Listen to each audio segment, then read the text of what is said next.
आज हम स्टार्ट करेंगे magnetic effect of current. Magnetic effect of current में हम दो चीज़ें देखेंगे। सबसे पहला एक तो ये कि जब भी आपके पास कोई करंट कैरिंग कंडक्टर होगा, कोई भी मेटल होगा जिसमें करंट फ्लो हो रहा होगा, तो करंट के फ्लो होने की वजह से आपके सराउंडिंग रीजन में एक मैग्नेटिक फील्ड बन जाती है। करंट कैरिंग कंडक्टर के सराउंडिंग में एक मैग्नेटिक फील्ड बन जाती है। वो मैग्नेटिक फील्ड जितने भी आपके मैग्नेटिक मेटल्स हैं, मैग्नेटिक एलिमेंट्स हैं, उनके ऊपर एक फोर्स एग्जर्ट करती है। जैसे हमने अपने प्रीवियस चैप्टर्स में देखा था कि तुम्हारे पास दो चार्जेस हैं, एक चार्ज अपने सराउंडिंग में एक इलेक्ट्रिक फील्ड क्रिएट करती है और उस इलेक्ट्रिक फील्ड के रीजन में जब कोई दूसरा चार्ज रखा होता है तो उसके ऊपर इलेक्ट्रोस्टैटिक फोर्स लगता है।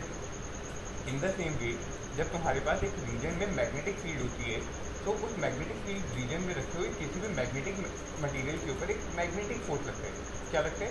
Magnetic force.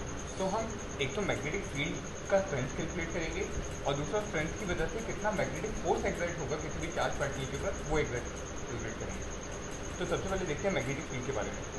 जो तुम्हारा मैग्नेटिक फिनोमेना जो है, this was first discovered in an iron ore which was found in the town of Turkey, और उस टाउन का नाम क्या था? मैग्नीशिया। तो मैग्नीशिया वर्ड से, मैग्नीशिया टाउन के नाम से हमें अपने ओर का नाम मिला मैग्नेटाइट। ओर का क्या नाम मिला? मैग्नेटाइट, विच है मैग्नेटिक प्रॉपर्टी। ठीक है, तो जो हमें ओर का नाम मिला, iron ore, its name was magnetite. So say for example तुम्हारे पास अपने रीजन में मैग्नेटाइट का ओर रखा हुआ है। तो इस मैग्नेटाइट के ओर ने क्या किया, जो आसपास कोई भी मेटल रखे हुए थे, मैग्नेटिक मेटल, इनके ऊपर एक फोर्स एक्सर्ट किया। They all experience of force toward this magnetite iron ore. This force was termed as magnetic force. इसको नाम क्या दिया गया? Magnetic force. और जिस रीजन से जो लगी, किसकी वजह से लगी? हमने बोला कि मैग्नेटाइट जो है ना, इसने अपने सराउंडिंग वाले पूरे जोन में एक मैग्नेटिक फील्ड क्रिएट कर दी। क्या क्रिएट कर दी? Magnetic field. So will say there exist a vector field in the surrounding of ore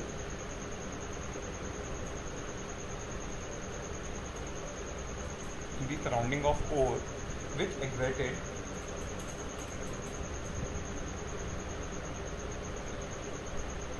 force on magnetic material.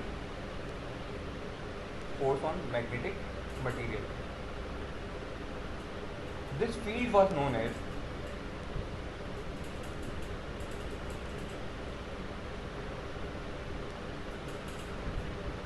Magnetic field. इस फील्ड का हमने क्या नाम दिया? Magnetic field. समझ में आई? ठीक है। सो हमें इस मैग्नेटिक, अब हमें ये कैसे पता चला कि जो हमारे पास एक करंट कैरिंग कंडक्टर था उसने अपने सराउंडिंग में एक मैग्नेटिक फील्ड क्रिएट की। So there was a professor Oersted who was conducting some experiment in his lab. So what he did कि बहुत सारे सर्किट रखे हुए थे उनकी टेबल पे। उन सर्किट और एलिमेंट्स में से एक उनके पास मैग्नेटिक कंपास रखा हुआ था उनकी टेबल पर। Now he was doing some experiment related to the flow of current in the wire. Copper की वायर थी जिसमें करंट फ्लो कर रहा था। Then he observe that whenever he is turning the switch on off the circuit, मतलब जब तुम्हारे circuit में करंट एस्टेब्लिश होगा, उस दौरान जो मैग्नेटिक नीडल जो सर्किट के पास में रखी हुई थी उसमें कोई डिफ्लेक्शन आया। फिर उन्होंने देखा कि जैसे उन्होंने करंट बंद किया दोबारा डिफ्लेक्शन आया। तो he thought that there is something happening between the current and the magnetic field, क्योंकि मैग्नेटिक कंपास की निडल जो है उसमें डिफ्लेक्शन सिर्फ और सिर्फ मैग्नेटिक फील्ड की वजह से आता है। और जब तुमने करंट को ऑन किया तब डिफ्लेक्शन आया। इट मीन्स करंट के ऑन करने से कुछ मैग्नेटिक फील्ड सराउंडिंग में क्रिएट हुई जिससे कंपास की निडल के ऊपर एक फोर्स लगाया। तो यहाँ पे देखो, in the first case you have a battery, और बैटरी के बाद जो स्विच था वो क्या था? Initially open. स्विच क्या है? इनिशियली आपका ओपन है। अगर स्विच ओपन है तो सर्किट में जो करंट जो होगा वो कितना होगा? Zero. In that case there is no deflection in the needle of the magnetic compass. So magnetic compass will lie idle like this. ठीक है। बाद में हमने क्या किया? स्विच को क्लोज किया, और स्विच को क्लोज करने के बाद जो हमारी बैटरी की पोलैरिटी है उसमें पॉजिटिव टर्मिनल इस तरफ है, नेगेटिव टर्मिनल ऑपोजिट साइड है। ठीक है, टर्मिनल्स क्या हो गए? हमारे रिवर्स हो गए। फिर हमने देखा कि अगर इस डायरेक्शन में हमारे पास टर्मिनल्स हैं, तो तुम्हारा इलेक्ट्रॉन का फ्लो कहाँ होगा? In this direction the flow of electron will be there. Electron अगर इस डायरेक्शन में फ्लो कर रहे हैं तो करंट की डायरेक्शन क्या होगी? इसके रिवर्स। करंट की डायरेक्शन क्या होगी? हमारी इलेक्ट्रॉन के फ्लो की ऑपोजिट डायरेक्शन में। So the current will flow in this direction. और अगर करंट हमारा इस डायरेक्शन में अगर फ्लो किया तो we observe that there has been a deflection in the pointer of the needle. Needle की जो मैग्नेटिक कंपास की जो निडल है उसमें क्या आया? डिफ्लेक्शन आया इस तरीके का। तो अगर पहले केस से दूसरे केस को अगर कंपेयर करोगे तो तुम्हारी निडल में किस डायरेक्शन में डिफ्लेक्शन आया है? In anti clockwise direction. ये इस तरफ डिफ्लेक्ट हुई। Then in the third case what you did that you reverse the polarity of the battery. Negative terminal और पॉजिटिव टर्मिनल की हमने डायरेक्शन को क्या कर दिया? रिवर्स कर दिया। डायरेक्शन को रिवर्स करने से क्या होगा? जो इलेक्ट्रॉन का फ्लो है उसकी डायरेक्शन भी क्या हो जाएगी?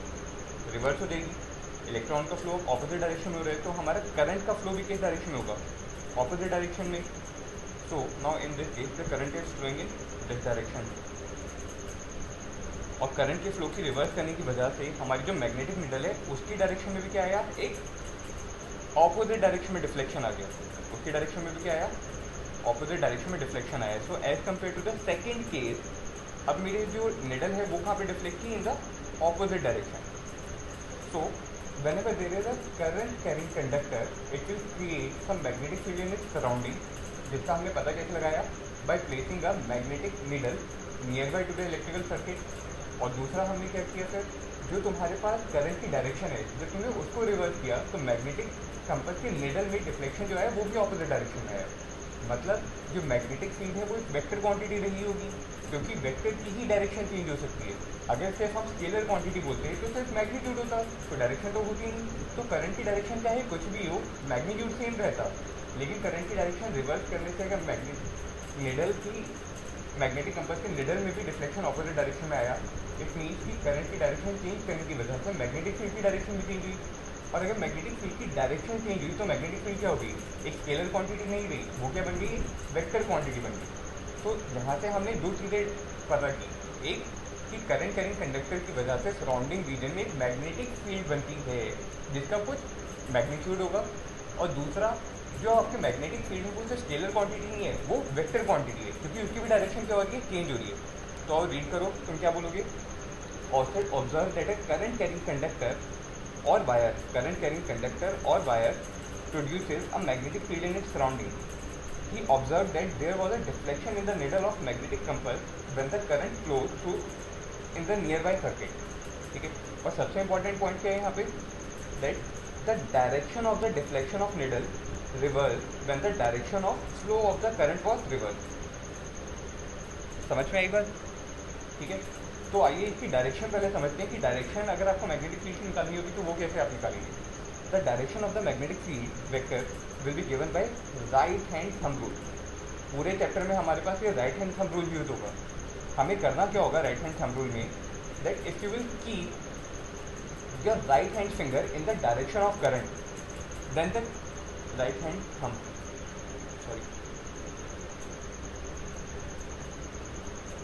if you will keep the right hand thumb in the direction of current, then curled finger in the surrounding of wire give the direction of the magnetic field. जैसे आइए ये वाला केस देखिए, यहाँ पे आपके पास जो करंट कैरिंग कंडक्टर है वो कहाँ पर है? अपर डायरेक्शन में। और इसमें जो करंट जो फ्लो हो रहा है, करंट की फ्लो क्या है?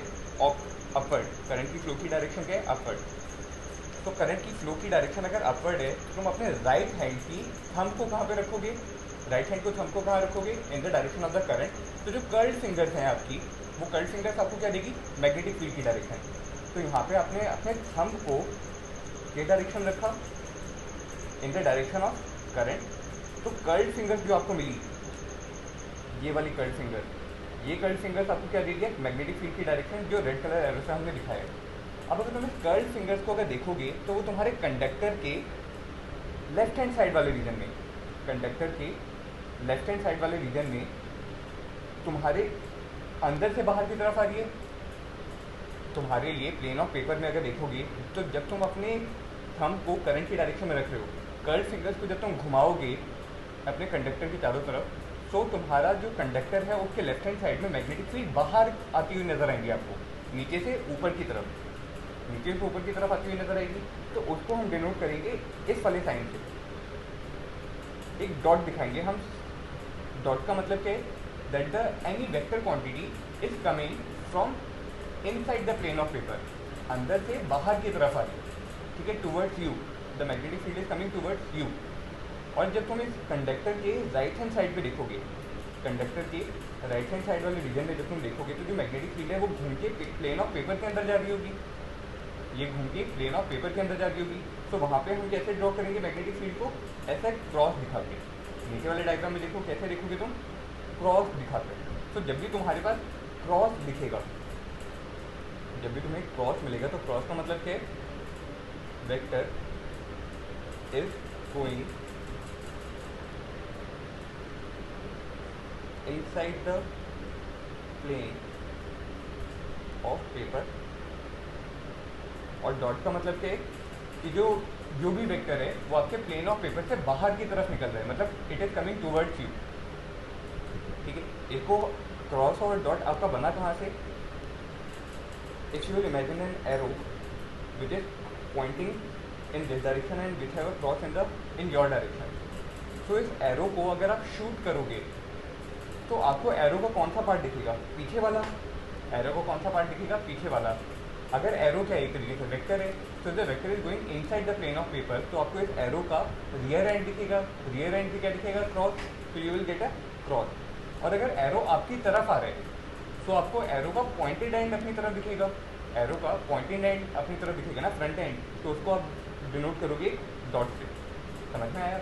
जो हमारे पास ये राइट हैंड थंब रूल है, it is not only valid for any straight conductor, it is valid for each and every shape of the conductor. Conductor की कोई भी शेप हो, ये हमेशा वैलिड होगा। जैसे नीचे वाले एग्जाम्पल में देखो, दूसरे एग्जाम्पल में आपके पास एक सर्कुलर लूप है, सर्कुलर करंट कैरिंग लूप है, जिसमें करंट किस डायरेक्शन में जा रहा है, current is going in this direction. So आपने क्या किया, इस पूरे सर्कुलर रिंग में किसी भी पॉइंट को अगर आप इमेजिन करो, हम इस वाले पॉइंट को इमेजिन करें, तो यहाँ पे करंट की डायरेक्शन क्या होगी, ये वाली। करंट की डायरेक्शन में आपने अपने थंब को रखा, थंब को आपने कहाँ रखा है, करंट की डायरेक्शन में।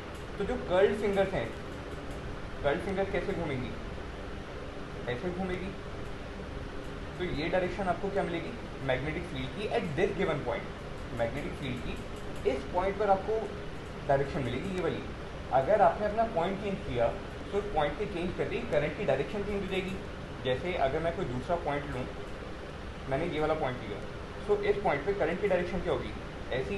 तो वहाँ पे आप थंब को कहाँ रखोगे, अपने राइट हैंड के थंब को कहाँ रखोगे, करंट की डायरेक्शन में। और राइट हैंड पे अगर at this purple point if you are keeping your thumb in the direction of current, तो मैग्नेटिक फील्ड लाइन्स कैसे बनेगी, they will be form like this, कि यहाँ पे तो वो जाएगी प्लेन के अंदर और यहाँ पे आ रही होगी प्लेन से बाहर। समझ में आई बात, ठीक है। और इसका वाइस वर्सा भी होता है, मतलब जो मैंने अभी आपको 3 केसेस बताए, यहाँ पे तो हमें करंट गिवन था, तो करंट की डायरेक्शन में हमने अपने थंब को रखा, तो उससे हमें क्या पता चला, मैग्नेटिक फील्ड की डायरेक्शन। सबसे पहला वाला डायग्राम देखो, यहाँ पे हमने क्या बोला कि अगर आपको मैग्नेटिक फील्ड की डायरेक्शन अगर पता है, अगर हमें मैग्नेटिक फील्ड की डायरेक्शन पता है, तो मैग्नेटिक फील्ड की डायरेक्शन में आप अपने अगर थंब को रखोगे तो जो कर्ल्ड फिंगर्स हैं वो आपको क्या देगी, करंट की डायरेक्शन। जो आपके कर्ल्ड फिंगर्स हैं वो आपको क्या देगी, करंट की direction. So both of these are mutually reversible. अगर आपको करंट गिवन है तो आप क्या करोगे, करंट की डायरेक्शन में थंब को रखोगे तो कर्ल्ड फिंगर्स आपको क्या देगी, मैग्नेटिक फील्ड की डायरेक्शन। और इसका वाइस वर्सा क्या बोलोगे, अगर आपको मैग्नेटिक फील्ड की डायरेक्शन गिवन है तो मैग्नेटिक फील्ड की डायरेक्शन में आप अपने राइट हैंड के थंब को रखोगे तो कर्ल्ड फिंगर्स आपको क्या देगी, करंट की डायरेक्शन। बात समझ में आई।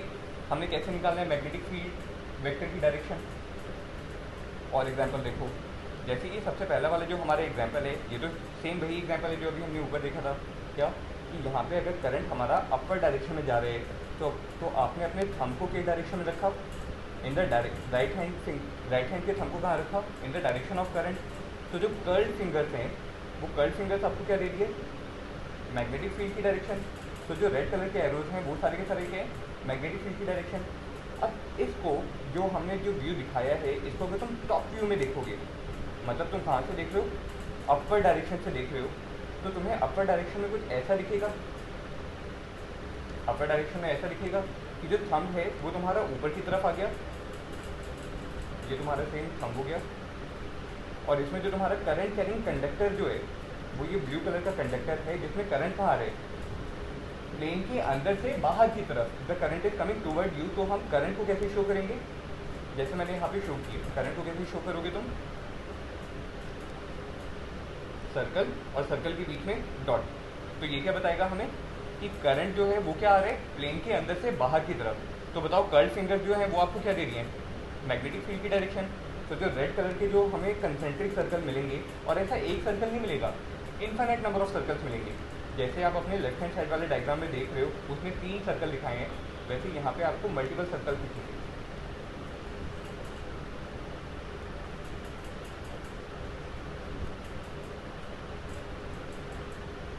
ठीक है, इस टाइप के।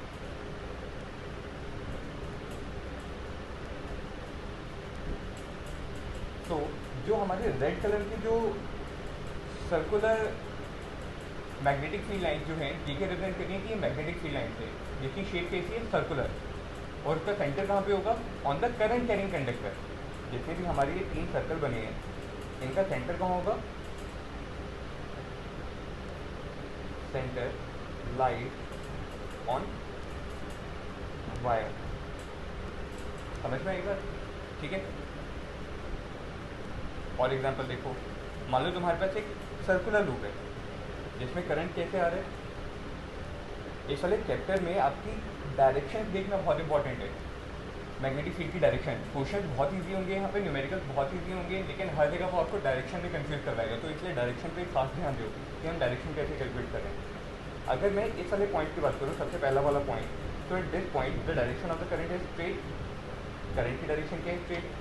तो आपने अपने थंब को कहाँ रखा, इन the direction of current itself. तो कर्ल्ड फिंगर जो है वो कहाँ से आ रही होंगी, अंदर से बाहर की तरफ, लूप के अंदर से बाहर की तरफ। तो अंदर वाले अगर मैं पॉइंट पे देखूंगा, तो वहाँ पे मेरी मैग्नेटिक फील्ड नीचे से ऊपर की तरफ आ रही है। यहाँ पे अगर देखोगे सर्कुलर लूप कंप्लीट होगा, तो यहाँ पे कैसे आ रही होगी, अपर डायरेक्शन में। और लूप के बाहर की तरफ देखूंगा, तो वहाँ पे मैग्नेटिक फील्ड कहाँ जा रही होगी, अंदर की तरफ। बात समझ में आई। तो इनसाइड वाले पॉइंट पे मैं डॉट ड्रॉ कर सकता हूँ, और आउटसाइड वाले पॉइंट पे क्रॉस ड्रॉ होगा। ठीक है, दूसरा पॉइंट देखो, at this second point my current is going in this direction. So eight this point, अगर मैं सिर्फ पॉइंट की बात करूँ, तो वहाँ पे करंट मेरा क्या होगा, फॉरवर्ड डायरेक्शन में। तो मैंने अपने थंब को भी कहाँ रखा, फॉरवर्ड डायरेक्शन में। थंब को अगर फॉरवर्ड डायरेक्शन में रखोगे, तो फिंगर्स कैसे कर्ल होंगी, राइट हैंड की fingers in this fashion. So at all the points inside the loop, the magnetic field is coming outward, and at all the points outside the loop, the magnetic field is going inside the plane of paper. So अंदर वाले point पे अभी हम क्या draw करेंगे, dot. बाहर वाले point पे क्या ड्रॉ करेंगे, क्रॉस। लास्ट एक तीसरा पॉइंट भी देखो, ब्राउन कलर वाला। इस वाले पॉइंट पे देखूंगा, तो करंट मेरा लूप में, सर्कुलर लूप में जिस डायरेक्शन में जा रहे हैं, at the given point the current will be assumed to be in a straight line. Right hand के थंब को कहाँ रखोगे, दोबारा बोलो, करंट की डायरेक्शन में। तो राइट हैंड के थंब को अगर आपने करंट की डायरेक्शन में रखा, तो मैग्नेटिक फील्ड क्या बनेंगी, क्लोज सर्कुलर लूप। तो ये वाले जो सर्कुलर लूप जो बनेंगे, ये सर्कुलर लूप कैसे बनेंगे, ऐसे।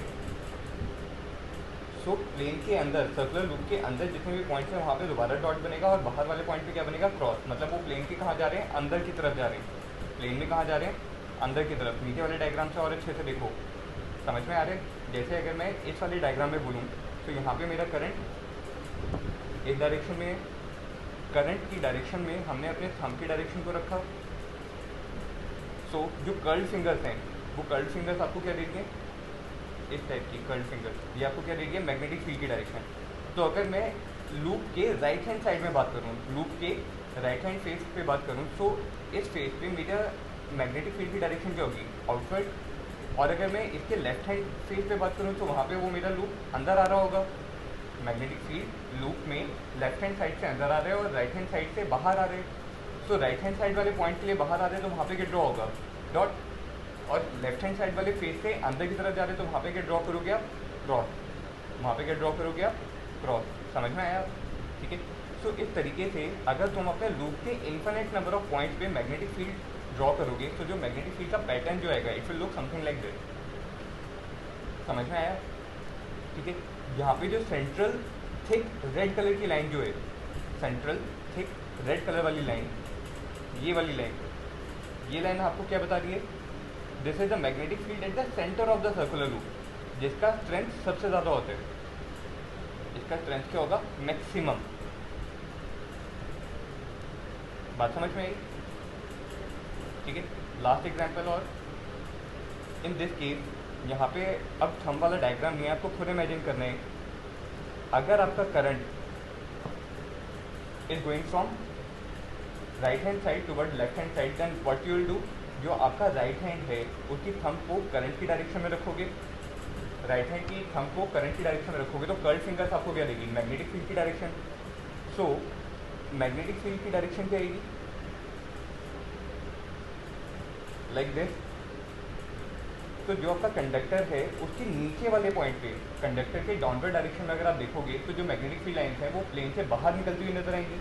तो उसको कैसे ड्रॉ करना है हमने? डॉट के साथ। और कंडक्टर के अपवर्ड रीजन में जितनी भी मैग्नेटिक फील्ड लाइन्स हैं वो प्लेन के अंदर की तरफ जा रही हैं, तो वहाँ पे क्या ड्रॉ करोगे? क्रॉस। वहाँ पे क्या ड्रॉ करोगे? क्रॉस। दूसरा एग्जाम्पल देखो, इन this case the current is going in this direction, तो राइट हैंड के थंब को कहाँ पे रखना है आपको? करंट की डायरेक्शन में। करंट की डायरेक्शन में जब आप अपने राइट हैंड के थंब को रखोगे तो कर्ल्ड फिंगर क्या रहेगी? मैग्नेटिक फील्ड की डायरेक्शन। तो जो कंडक्टर है उसके अपवर्ड डायरेक्शन में, कंडक्टर के अपवर्ड डायरेक्शन में जो मैग्नेटिक फील्ड लाइन है वो बाहर की तरफ आ रही है, और गोल घूम के कंडक्टर के राइट हैंड साइड वाले रीजन में वो अंदर की तरफ जा रही है। कहाँ जा रही है? अंदर की तरफ। तो अगर तुम यहाँ पे मैग्नेटिक फील्ड लाइन का डायग्राम अगर ड्रॉ करोगे तो अपवर्ड वाले रीजन में डॉट ड्रॉ होंगे और डाउनवर्ड वाले रीजन में क्रॉस ड्रॉ होंगे। क्या ड्रॉ होंगे? क्रॉस। समझ में आई बात? पक्का? तो जहाँ पे भी आपको करंट की डायरेक्शन गिवन होगी, आई एम रिपीटिंग, जहाँ पे भी आपको करंट की डायरेक्शन गिवन होगी वहाँ पे तुम क्या करोगे? जो तुम्हारे राइट हैंड का थंब है उसको करंट की डायरेक्शन में रखोगे, तो कर्ल्ड फिंगर करेगी मैग्नेटिक फील्ड की डायरेक्शन। एक गिवन पॉइंट पर मैग्नेटिक फील्ड की डायरेक्शन देगी। समझ में आ रही है बात? ठीक है। So now let us see the direction of the magnetic field due to current carrying loop. Current carrying loop की वजह से हमने ऑलरेडी डायरेक्शन देख ली। समझ में आया आपको डायरेक्शन कैसी होगी? तो जो एक्चुअल डायग्राम जो बनता है ना, it is something like this, where the copper coloured wire is carrying some current around it, और जितने आपको स्मॉल पैटर्न जो दिख रहे हैं ब्लैक कलर के या ग्रे कलर के, जो आपको पैटर्न जो दिख रहे हैं वो एक्चुअली मेटल पाउडर है। वो क्या है? मेटल पाउडर, जिसने अपने आप को कहाँ पे ओरिएंट कर लिया? Since you were having the current carrying conductor and say for example the direction of the current was like this, वो इधर गया इन सर्कुलर लूप में, नीचे से ऊपर तक ऐसे गोल गोल घूमा, और गोल घूम के करंट इस डायरेक्शन से बाहर आ गया। ठीक है। जो यहाँ पे कंडक्टर जो है वो तुम्हारे प्लेन के अंदर और बाहर की तरफ है। जो करंट कैरिंग कंडक्टर है वो प्लेन के अंदर और बाहर की तरफ है। तो इस केस में जितनी भी आपके पास मैग्नेटिक फील्ड लाइन जो बनेगी वो कैसी बनेगी? In the plane of paper. So it will be in this direction.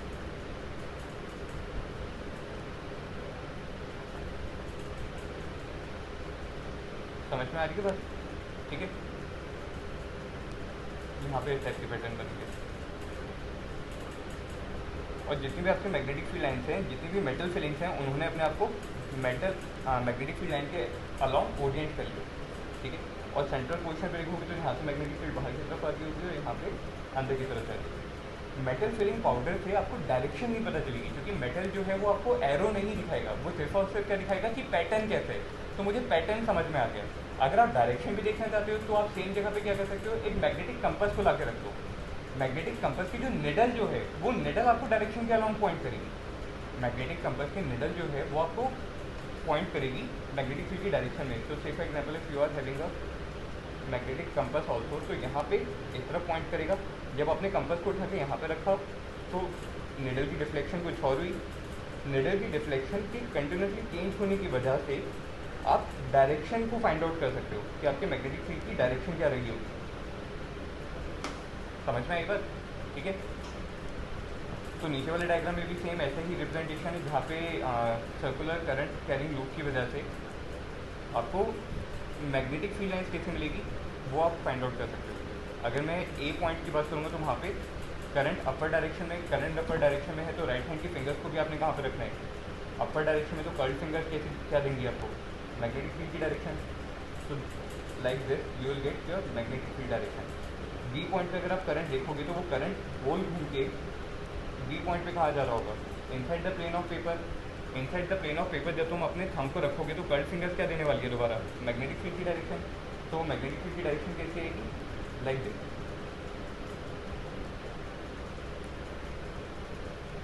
समझ में आई बात। तो जब भी आपको मैग्नेटिक फील्ड की डायरेक्शन निकालनी है, लेफ्ट हैंड रूल नहीं यूज़ करना है। कौन सा यूज़ करना है, राइट हैंड थंब रूल। क्या यूज़ करोगे, राइट हैंड थंब रूल, ठीक है।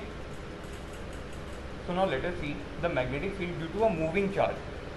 एक मूविंग चार्ज की वजह से जो तुम्हारी मैग्नेटिक फील्ड होगी वो कितनी होगी। So let us assume that you are having a charge plus q moving in this direction, ठीक है। और इस चार्ज के गिवन लोकेशन से किसी रैंडम पॉइंट P पे तुम मैग्नेटिक फील्ड निकालना चाहते हो, किसी रैंडम पॉइंट P पे तुम मैग्नेटिक फील्ड निकालना चाहते हो। तो सबसे पहले क्या करोगे, चार्ज की लोकेशन को तुम अपने P पॉइंट से कनेक्ट करोगे by using a vector whose tail will be at the charge itself, और हेड कहाँ पे होगा, जिस पॉइंट पे तुम मैग्नेटिक फील्ड निकालना चाहते हो। जो वेक्टर जो होगा, इस वेक्टर को मैंने नाम दिया r vector, and let us say that this r vector is making an angle theta with the direction of the velocity of the charge. जो तुम्हारा चार्ज है वो v वेक्टर वेलोसिटी से मूव करे, ठीक है। सो बाय एक्सपेरिमेंट वी फाउंड कि जो तुम्हारा मैग्नेटिक फील्ड का मैग्नीट्यूड जो है, मैग्नेटिक फील्ड का मैग्नीट्यूड जो है, जो उसकी स्ट्रेंथ है, it is directly proportional to the charge on the particle. Then this is also directly proportional to the velocity और स्पीड। वेलोसिटी वेक्टर का मैग्नीट्यूड के प्रोपोर्शनल है। तीसरा we found that this strength of the magnetic field vector is inversely proportional to the square of the distance between the point and the charge. And last, this is also proportional to the angle between the velocity and the radius vector and the radial vector.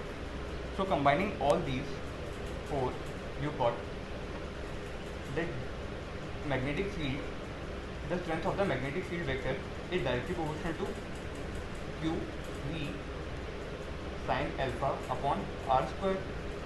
और जब आप इस proportionality sign को हटाओगे, then you will get a constant which is equal to mu not upon 4 pi Q we sine alpha upon are square. तो magnitude अगर आपको निकालना होगा तो आप क्या बोलोगे, मैग्नीट्यूड कितना आएगा, mu not upon 4 pi into Q we sine alpha upon are square. Where the mu naught quantity, जो हमारी म्यू नॉट वाली क्वांटिटी है, इसका नाम से जैसे हमारे पास कूलॉम्स लॉ क्या आता था, के Q1 Q2 upon are square. वहाँ पे के क्या था हमारे पास, इलेक्ट्रोस्टैटिक कांस्टेंट, और के की वैल्यू कितनी होती थी, 1/4 pi epsilon not. Epsilon not का नाम क्या था, permeability of free space. Epsilon not का नाम क्या था, permeability of free space. Similarly जो म्यू नॉट है उसका नाम क्या है, मैग्नेटिक परमेबिलिटी। इसका नाम क्या है, magnetic permeability of free space, magnetic permeability of free space. समझ में आया, ठीक है। सो ऊपर वाले फॉर्मूले से तुम स्ट्रेंथ निकाल सकते हो, और इसी फॉर्मूले को अगर हम वेक्टर फॉर्म में लिखें, so we can write that V vector will be equal to mu not upon 4 pi times Q times V vector cross R vector divided by R cube. So this will give you the vector form of the magnetic field strength, vector form of the magnetic field strength. अब याद करो, जो तुम्हारा current की direction होती थी वो तुम क्या एज्यूम करते थे, इलेक्ट्रॉन की फ्लो की ऑपोजिट डायरेक्शन। बेसिकली तुम बोलते थे करंट की डायरेक्शन क्या होगी तुम्हारे पास, जो तुम्हारा नेगेटिव चार्ज है उसके ऑपोजिट डायरेक्शन में, या करंट की डायरेक्शन क्या होगी, जो पॉजिटिव चार्ज है उसकी डायरेक्शन में। करंट की डायरेक्शन क्या होगी, जो तुम्हारा पॉजिटिव चार्ज है उसकी डायरेक्शन में। पॉजिटिव चार्ज अगर ऊपर की तरफ जा रहे तो उसी डायरेक्शन में हम अपने करंट को भी एज्यूम कर सकते हैं, उसी डायरेक्शन में करंट को भी एज्यूम कर सकते हो। अगर करंट तुम्हारा एक गिवन डायरेक्शन में है तो तुम अपने राइट हैंड के थंब को कहाँ पे रखोगे, राइट हैंड के थंब को कहाँ रखोगे, इन the direction of the current itself. अगर तुमने अपने राइट हैंड के थंब को करंट की डायरेक्शन में रखा तो कर्ल्ड फिंगर क्या देने वाली आपको, मैग्नेटिक फील्ड की डायरेक्शन। तो ये मैग्नेटिक फील्ड की डायरेक्शन कैसी आएगी, along this, like this। तो अगर मैं पॉइंट पी पे देखूंगा तो पॉइंट पी पे यही डायरेक्शन क्या आएगी, इनसाइड। कहाँ पे आ रही होगी, पी पॉइंट पे अंदर की तरफ। तो पी पॉइंट पे तुम क्या ड्रॉ करोगे, क्रॉस। पी पॉइंट पे क्या ड्रॉ करोगे, क्रॉस। तो तुम्हें क्रॉस से क्या पता चला कि जो तुम्हारा पी पॉइंट है वो करंट कैरिंग कंडक्टर के राइट हैंड साइड पे था। तो हर राइट हैंड साइड वाले पॉइंट पे जो मैग्नेटिक फील्ड वेक्टर है वो कहाँ पे जा रहा होगा, inside the plane of paper. कहाँ जा रहा होगा, inside the plane of paper. समझ में आया, दोबारा समझो, देखो ऊपर।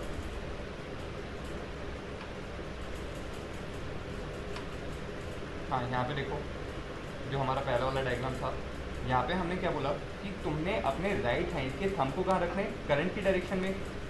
राइट हैंड के थंब को कहाँ रखना है, करंट की डायरेक्शन में।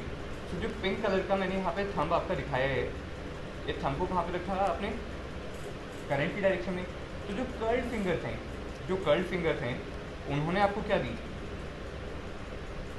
मैग्नेटिक फील्ड की डायरेक्शन। तो ये कर्ल्ड फिंगर कैसे आ रही हैं, जो कंडक्टर है उसके लेफ्ट हैंड साइड में अगर आप देखोगे तो जो आपके मैग्नेटिक फील्ड लाइन जो है रेड कलर की, जो इसमें यहाँ पे दिखाई है, ये सारी कहाँ आ रही है, बाहर की तरफ। कैसी आती हुई नजर आएंगी आपको, बाहर की तरफ। At this point all of these are coming outward. और अगर तुम अपने कंडक्टर के राइट हैंड साइड में देखोगे तो वहाँ पे सारी सारी मैग्नेटिक फील्ड लाइन कहाँ जा रही है, अंदर की तरफ जा रही है उसके लिए। तो लेफ्ट हैंड साइड वाले रीजन में तुम क्या बोलोगे कि तुम्हारे को क्या मिल रहे हैं, डॉट्स, क्योंकि मैग्नेटिक फील्ड लाइन क्या हो रही है, बाहर की तरफ आ रही है। और राइट हैंड साइड में सारी सारी मैग्नेटिक फील्ड लाइन प्लेन के अंदर की तरफ जा रही है, तो वहाँ पे क्या ड्रॉ करोगे, cross. In the same way, in the same way इस वाले डायग्राम में देखो, तो आपका जो चार्ज था वो कहाँ पे जा रहा है, अपर डायरेक्शन में। चार्ज कहाँ जा रहे हैं, ऊपर की तरफ। सिंस पॉजिटिव चार्ज था, so I can assume that my current is also going in the same direction. If this is the direction of current, then you will keep the thumb of the right hand finger, thumb of the right hand in the direction of current। तो इस direction में आपने अपने right hand के thumb को रखा, right hand के thumb को रखो करंट की डायरेक्शन में। तो जो फिंगर्स हैं वो आपको क्या देगी, मैग्नेटिक फील्ड की डायरेक्शन। कर्ल्ड फिंगर्स क्या देगी आपको, मैग्नेटिक फील्ड की डायरेक्शन। जहाँ पे कर्ल्ड फिंगर्स सभी क्या करेंगे, अपने हाथ में पेन रखो, पेन को रखो करंट की डायरेक्शन में। पेन की जो टिप जो है, पेन की टिप जो है उसको करंट की डायरेक्शन में रखो, और अपने राइट हैंड के थंब को पेन की डायरेक्शन के अराउंड अगर ओरिएंट करोगे तो कर्ल्ड फिंगर्स देखो तुम्हारे पेन के लेफ्ट हैंड साइड पे कैसे आ रही है, नीचे से ऊपर की तरफ। कैसे आ रही है, नीचे से ऊपर की तरफ। तो उस केस में तुम क्या बोलोगे कि magnetic field line is coming from inside the plane of paper toward you. It is coming from inside the plane of paper toward you. So on the left hand side of the conductor the magnetic field line will be coming out of the plane of paper, and on the right hand side of the current carrying conductor the magnetic field lines are going inside the plane of paper. So this cross and this dot will give you the direction of magnetic field line along this charged particle moving with a velocity v। ठीक है, magnitude समझ में आया कितना होगा, magnitude और direction दोनों चीज़ें निकाल ली। आगे देखते हैं Biot Savart law. Biot Savart law, this law gives the magnetic induction vector in surrounding of a current element। current element का यहाँ पे मीनिंग है a small piece of current carrying wire, a small piece of current carrying wire। now let us assume a randomly shaped current carrying conductor which is carrying a current I, and like in the previous problem I want to calculate the magnetic field at the point P। P point पे मुझे magnetic field निकालनी है। अब जो मेरा current carrying conductor है इस पर कितने पॉइंट हैं, इन्फिनिट नंबर ऑफ पॉइंट्स होंगे इस पर, क्योंकि ये आगे भी जा रहा होगा, पीछे कहीं कहीं से आ रहा होगा, इन्फिनिट नंबर ऑफ पॉइंट्स हैं। So I will randomly choose a small length of this current carrying conductor, और इसकी लेंथ कितनी एज्यूम कर रहा हूँ मैं, डीएल लेंथ एज्यूम कर रहा हूँ। रियल लेंथ एज्यूम कर रहा हूँ. So here I will assume if this is the current element. So इस करंट एलिमेंट को पी पॉइंट से जब मैंने कनेक्ट किया तो मुझे क्या मिलेगा, अपना आर वेक्टर मिलेगा. क्या मिलेगा, r vector. And at this given point, at the given point let us say that the direction of current is will be tangential direction. ये हमें करंट की डायरेक्शन मिल जाएगी. करंट की डायरेक्शन बेसिकली मुझे length की डायरेक्शन वेक्टर देती है. कौन सा वेक्टर दे देती है, लेंथ वाला वेक्टर जो है. So let us say that in this direction you will get your dl vector. मुझे क्या मिल गया, dl vector, where I am assuming that the direction of the length vector is along the direction of the current. Direction of length vector is along the direction of current. तो दोनों के बीच का जो angle है वो angle कितना है, theta. दोनों के बीच का एंगल कितना है, थीटा. ऊपर वाले फॉर्मूले से देखो, जो तुम्हारे पास मैग्नेटिक फील्ड का मैग्नीट्यूड जो है, मैग्नेटिक फील्ड का मैग्नीट्यूड वो कितना है, mu not upon 4 pi Q we sine alpha upon are square. आओ इसको लिख लेते हैं यहाँ पे. तो तुम बोलोगे magnetic field strength at the point P is equal to mu not upon 4 pi Q we sine, sorry here you will say not sine alpha, sine theta, क्योंकि हमने अभी रिप्रेजेंटेशन में थीटा यूज किया है. तो क्योंकि sine theta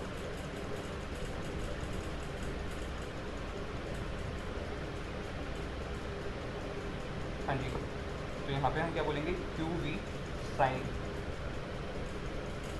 theta upon are square. यहाँ पे क्यू क्या था, जो मेरा चार्ज है एक गिवन पॉइंट पे उसका मैग्नीट्यूड. यहाँ पे मेरे पास क्या है, एक स्मॉल करंट कैरिंग कंडक्टर जिसकी लेंथ कितनी है, डी एल. लेंथ कितनी है, D L. Like a is the cross sectional area. जो मेरा कैपिटल ए है ये क्या है, क्रॉस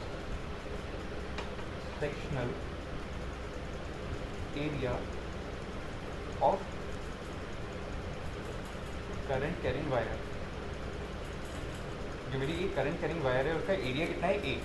लेंथ कितनी है, डी एल. सो छोटा वाला वॉल्यूम कितना आ जाएगा, ए इंटू डी एल. ए इंटू डी एल क्या आ जाएगा, छोटा वाला वॉल्यूम. स्मॉल एन क्या है, number of electrons per unit volume. Number of electron per unit volume. तो टोटल नंबर ऑफ इलेक्ट्रॉन्स कितने आ जाएंगे गिवन वॉल्यूम में, एन इंटू डी वी कितने आ जाएंगे, n into d v will be the total number of electrons in the given volume. ये तो मुझे मेरे इलेक्ट्रॉन का नंबर, क्वांटिटी. टोटल चार्ज कितना होगा, therefore total charge n into d v. तो टोटल नंबर ऑफ तुम्हारे पास क्या है, electron multiplied by the charge on one electron, e will give you the total charge within this volume. मुझे volume के अंदर का अगर टोटल चार्ज मिल गया, इस वाली वैल्यू को अगर मैं यहाँ पे पुट कर दूँ क्यू की जगह, तो मुझे क्या मिल जाएगा, टोटल चार्ज मिल गया. अच्छा, जो मेरा करंट कैरिंग कंडक्टर है उसके अंदर जितने तुम्हारे इलेक्ट्रॉन्स हैं उनकी जो वेलोसिटी होती है उसको क्या बोलते हो, ड्रिफ्ट वेलोसिटी. उसको क्या बोलते हो, drift velocity. So I can replace this quantity v by v d. क्या लिख सकता हूँ मैं इसको, वी डी. आइए देखो, तुम्हें अब अपने पी पॉइंट पे मैग्नेटिक फील्ड वेक्टर का मैग्नीट्यूड कितना मिलेगा. It will be equal to mu not upon 4 pi which is a constant. उसकी वैल्यू हम देखेंगे थोड़ी देर में. क्यू की वैल्यू कितनी आएगी आपके पास, एन ई. और यहाँ पे जो एलिमेंट्री वॉल्यूम है उसकी जगह क्या लिख रहा हूँ, ए डी एल. वेलोसिटी की जगह हमने लिखा v d into sine theta upon are square. Now here if you will see then n e A v d will give you the current in the current carrying conductor. N E A V D will give you the current in the current carrying conductor. So this can be modified as mu naught upon 4 pi into I current dl sin theta upon r square. In the vector form, the Biot-Savart law will be given by mu naught upon 4 pi I dl cross r vector upon r cube. ये क्या हो जाएगा, vector form of the Biot Savart law. समझ में आई, ठीक है. So this Biot Savart law is used to calculate the length of the magnetic field vector near to any current carrying conductor, जो भी तुम्हारे पास अपना करंट कैरिंग कंडक्टर है उसके सराउंडिंग में अगर आपको मैग्नेटिक फील्ड वेक्टर का स्ट्रेंथ निकालना होगा तो हम बायट-सावर्ट लॉ का यूज़ करेंगे। जैसे और हम देखते हैं magnetic field induction. Magnetic induction का मतलब क्या है? The strength of the magnetic field vector. So magnetic induction due to a long straight current carrying wire. सबसे पहला डायग्राम देखो, आपके पास एक स्ट्रेट करंट कैरिंग कंडक्टर है। सो यहाँ पे करंट की डायरेक्शन में आप अपने राइट हैंड के थंब को रखोगे तो कर्ल फिंगर क्या देगी आपको? मैग्नेटिक फील्ड की डायरेक्शन। कर्ल फिंगर करेगी मैग्नेटिक फील्ड की direction. So the curl fingers will be like this. तो नीचे वाले डायग्राम में देखो, जो इसमें ब्लू कलर की लाइन दिखाई है वो आपको क्या बता रही है? मैग्नेटिक फील्ड वेक्टर की डायरेक्शन बता रही है और कैसा कर्वेचर होगा वो पता चला। ठीक है, दूसरा एग्जांपल देखो। इन this case the current is going in this direction.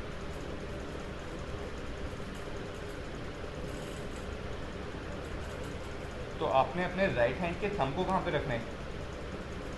Current की डायरेक्शन में। तो जो कर्ल फिंगर्स हैं वो आपको क्या देगी? मैग्नेटिक फील्ड की डायरेक्शन। कर्ल फिंगर्स क्या देगी? मैग्नेटिक फील्ड की डायरेक्शन। तो जो ब्लू कलर के जो इसने एरोज जो दिखाए हैं डायग्राम में, वो सारे के सारे क्या बता रहे हैं? मैग्नेटिक फील्ड की डायरेक्शन। ठीक है, क्या बता रहे हैं? मैग्नेटिक फील्ड की डायरेक्शन। अब यहाँ पे देखो, जो आपका व्हाइट कलर वाला प्लेन जो है, व्हाइट कलर वाला प्लेन जो है, ये प्लेन आपका क्या कहलाएगा? Plane of the paper. This white colour plane will be known as the plane of paper. So इस प्लेन में जो आपकी मैग्नेटिक फील्ड लाइन्स हैं सर्कुलर लूप तो बना रही हैं, लेकिन ये कंडक्टर के ऊपर वाले रीजन में अगर मैं देखूँगा, जो मेरा कंडक्टर है उसके ऊपर वाले अगर मैं रीजन में देखूँ, तो उस रीजन में जो मैग्नेटिक फील्ड लाइन है they are going inside the plane of paper. They are going inside the plane of paper. So those will be shown by crosses. ठीक है, और जो तुम्हारा कंडक्टर है उसके नीचे वाले पॉइंट पे देखो, ये देखो तुम अपने मैग्नेटिक कंपास वाले डायग्राम से भी देख सकते हो कि यहाँ पे जो आपकी डायरेक्शन जो है वो क्या है? Inward the plane of paper. और अगर मैं कंडक्टर के नीचे वाले पॉइंट पे देखूँ तो वहाँ पे जितनी भी मेरी मैग्नेटिक फील्ड लाइन है they are coming outward the plane of paper. तो वहाँ पे क्या ड्रॉ होंगे? डॉट्स। ये क्रॉसेस और डॉट्स को समझना बहुत इंपॉर्टेंट है। हर जगह आपसे मैग्नेटिक फील्ड का मैग्नीट्यूड और उसकी डायरेक्शन पूछी जाएगी। मैग्नीट्यूड तो आप कैलकुलेट कर लोगे मैथमेटिकली, लेकिन डायरेक्शन को कैसे निकालना है वो आपको समझ में आना चाहिए। क्या करना है? राइट हैंड के थंब को करंट की डायरेक्शन में रखना है, तो कर्ल फिंगर्स करेगी मैग्नेटिक फील्ड की डायरेक्शन। फिर आप एज्यूम करोगे कि जहाँ पे भी आपका करंट कैरिंग कंडक्टर है, अगर वो वाला आपका प्लेन है तो कर्ल फिंगर्स आपके प्लेन के अंदर की तरफ जा रही है, तो आप क्या बोलोगे? Magnetic field lines are going inside the plane of paper. और अगर आपकी कर्ल फिंगर प्लेन से बाहर घूम के आ रही है तो आप क्या बोलोगे? Magnetic field lines are coming outward the plane of paper. ठीक है, लास्ट डायग्राम और देखो। जब आपने यहाँ पे अपने करंट की डायरेक्शन में, करंट क्या है आपका? It is going from left hand side toward the right hand side. तो करंट की डायरेक्शन में जब आप अपने राइट हैंड के थंब को रखोगे तो कर्ल फिंगर क्या देगी? मैग्नेटिक फील्ड की डायरेक्शन।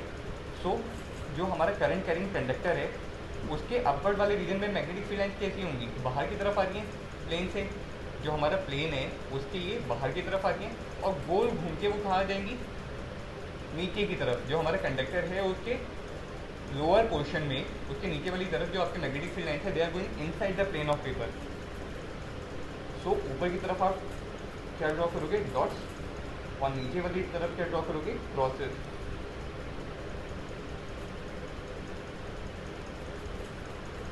समझ में आई बात? पक्का? तो ये तो हमें मिल गई डायरेक्शन। क्या मिल गई? डायरेक्शन। अब आ जाओ इसका मैग्नीट्यूड कैलकुलेट करते हैं। मैग्नीट्यूड कितना होगा? In the first case, I am assuming that the length of the current carrying conductor is infinite. The length of the current carrying conductor is infinite. So, let the point P is located at a distance of r from the central point. जो हमारा central point है उसको मैं नाम दे रहा हूँ O। ये जो सेंट्रल पॉइंट है इसको नाम क्या दिया? O। अब P पॉइंट पे मैग्नेटिक फील्ड कैलकुलेट करने के लिए मुझे क्या लेना होता है? एलिमेंट लेना होता है अपने करंट कैरिंग कंडक्टर पे। क्या लूँगा? एक एलिमेंट लूँगा। एलिमेंट लेने से पहले late us assume that the direction of current is in upper direction. Current मेरा कहाँ जा रहा है? अपर डायरेक्शन में जा रहा है। So let us take an element. मैं यहाँ से O पॉइंट से y डिस्टेंस नीचे गया और y डिस्टेंस नीचे जाके मैंने dy बिट का एक छोटा सा करंट एलिमेंट लिया। dy बिट का एक छोटा सा करंट एलिमेंट लिया। मैं अपने P पॉइंट का डिस्टेंस इस करंट एलिमेंट से लूँगा। करंट वाला जो मैंने अपना एलिमेंट माना उससे मेरी पी पॉइंट का डिस्टेंस कितना होगा बताओ। This distance will be under root of r square plus y square. This distance will be under root of r square plus y square. So you will say using Biot-Savart law, the magnetic induction at point P due to small element dy कितनी आएगी ये dv is equal to mu not upon 4 pi current कितना है I dy into sin theta, where theta is the angle between the current carrying element dy at the point P। क्योंकि मेरा r vector और r vector की direction क्या होगी, it will be in this direction, और जो मेरा small element है dy उसकी डायरेक्शन क्या होगी, करंट की डायरेक्शन, तो dy की डायरेक्शन भी क्या होगी, upward. So the magnitude will be mu not upon 4 pi I dy sin theta divided by distance का square, where distance is under root of r square plus y square, और इसका क्या लेंगे square, distance का क्या करते हैं square. अब इस गिवन लूप से देखो, लूप से तुम ये बता सकते हो कि साइन थीटा की वैल्यू कितनी होगी। Sine theta will be equal to perpendicular upon hypotenuse, the perpendicular is r and hypotenuse is under root of r square plus y square. इस साइन थीटा की वैल्यू को अपने एक्सप्रेशन में put करो तो तुम्हारे पास डी बी कितना मिलेगा, देखो डी बी कितना मिलेगा, mu not upon 4 pi I d Y,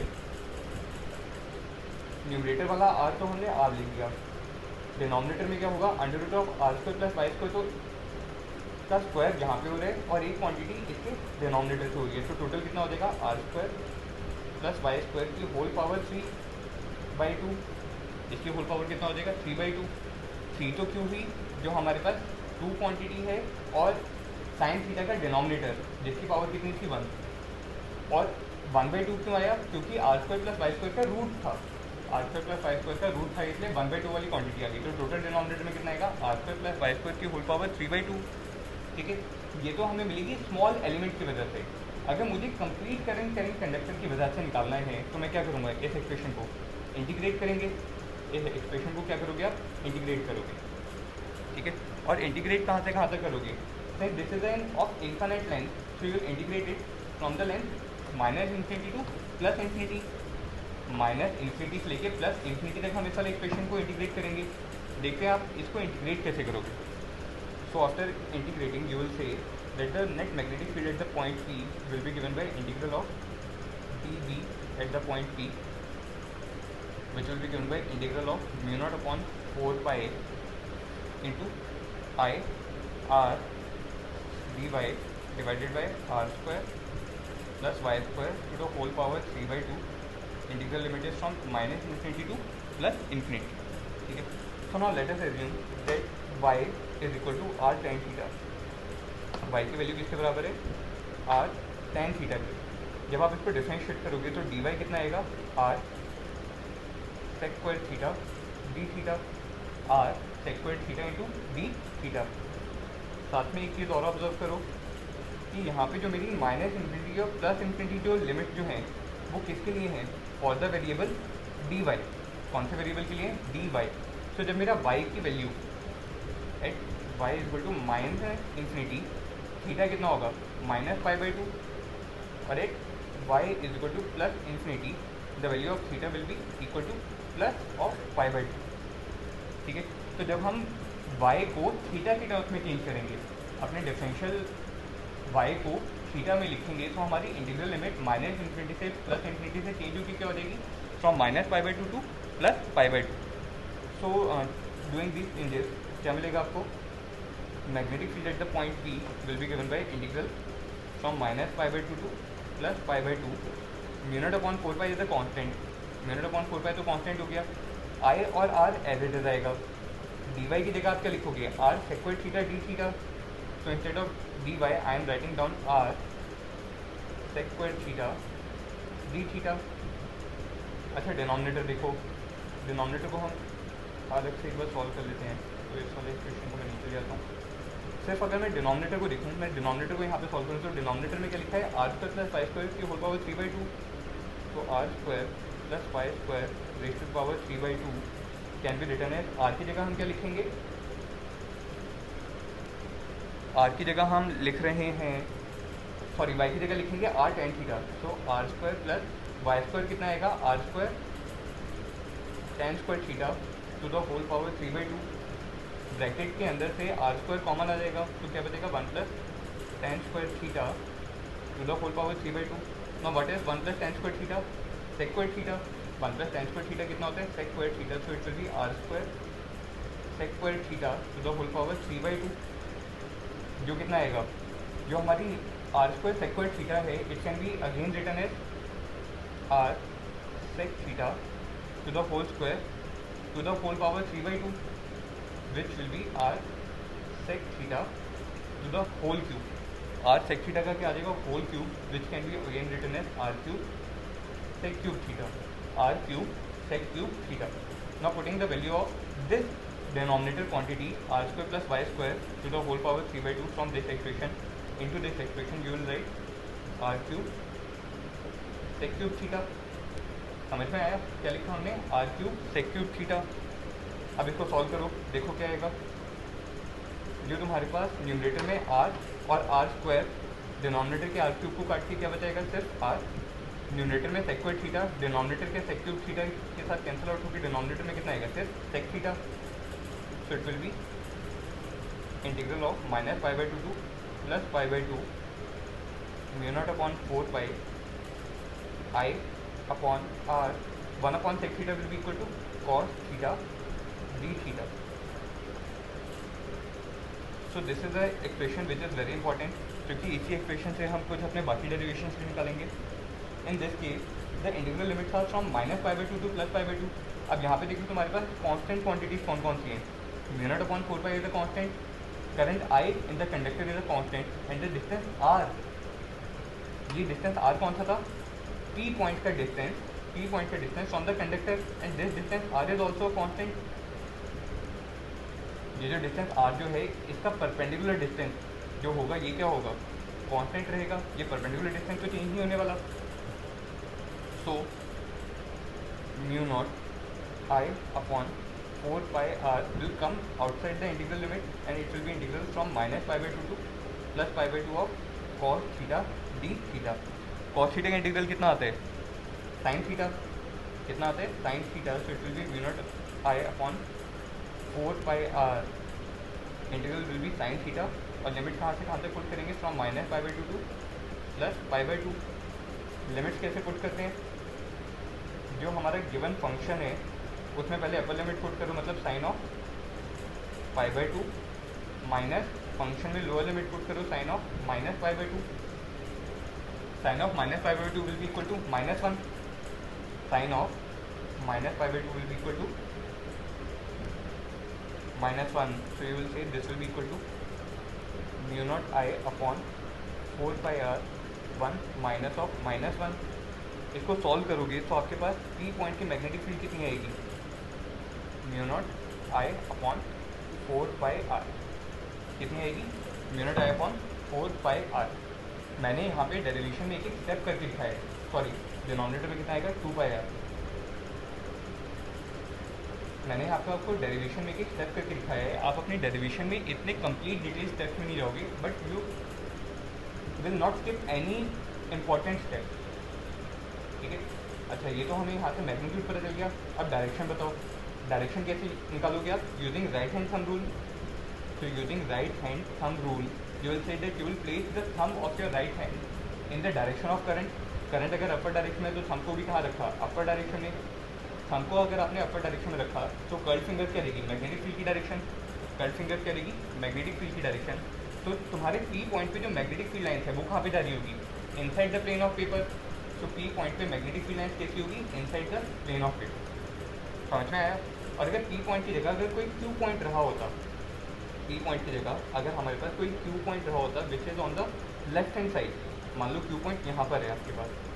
So for this Q point, the magnetic field lines will be coming out of the plane of it. समझ में आया? ठीक है, यहाँ से एक छोटी सी डेरिवेशन और देखो. इन this case I am having semi infinite current carrying conductor. I am having semi infinite current carrying conductor in which the direction of current is this one. Let us say the direction of current is this one. The distance of the point P, the perpendicular distance of the point P from the current carrying conductor is R. The point is O. तो सबसे पहले यहाँ पे direction बताओ. Direction कैसे बताओगे कि current की डायरेक्शन में आप अपने राइट हैंड के थंब को रखोगे, तो जो कर्ल्ड फिंगर्स है वो क्या देगी? मैग्नेटिक फील्ड की direction. The curled fingers will be coming in this direction. तो P पॉइंट पे जो मैग्नेटिक फील्ड लाइन है, they will be coming out of the plane of paper. They will be coming out of the plane of paper. So the direction of the magnetic field line will be dot. Magnitude कैसे निकालोगे? You will say that we can assume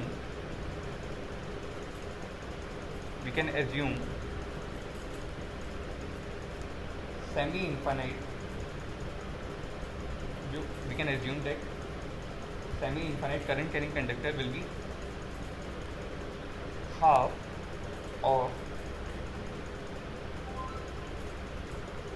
of infinite current carrying conductor.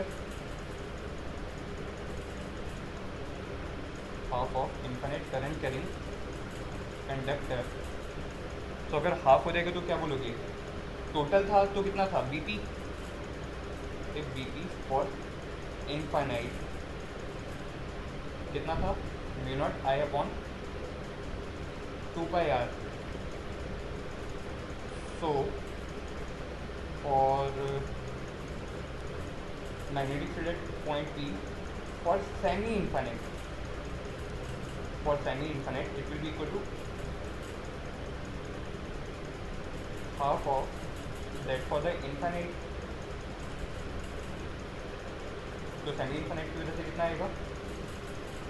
Mu naught I upon 4 pi r. कितना आएगा? Mu not I upon 4 pi r. समझ में आया? या तो आप ऐसे कर सकते हो. अदरवाइज जो हमने यहाँ पे ये वाला एक्सप्रेशन निकाला था, this expression, in this expression you can also change the integral limit. Integrate यहाँ तक करो लेकिन इंटीग्रल लिमिट चेंज हो जाएगी. In the case of infinitely current carrying conductor the limits पर -π/2 से +π/2. -π/2 क्या शो कर रहे हैं कि जो पॉइंट P से जब तुम नीचे वाला पॉइंट जाओगे तो एंगल कितना आएगा? ये वाला एंगल थीटा कैसे चेंज होगा? -π/2. और P पॉइंट से जब तुम अपर डायरेक्शन में देख रहे होगे तो एंगल कितना आएगा? +π/2. इस केस में देखो P पॉइंट से एक एंगल जो बना वो एंगल तो कितना बना है?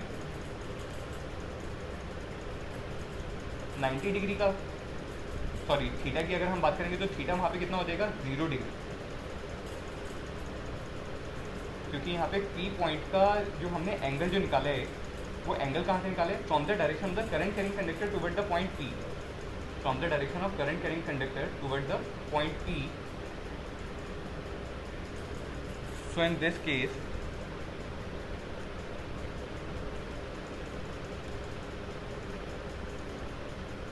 you will change the integral limit from 0 to 90 degree. 0 से 90 डिग्री के लिए अगर आप अपनी इंटीग्रल लिमिट को चेंज करोगे then you will get the same formula.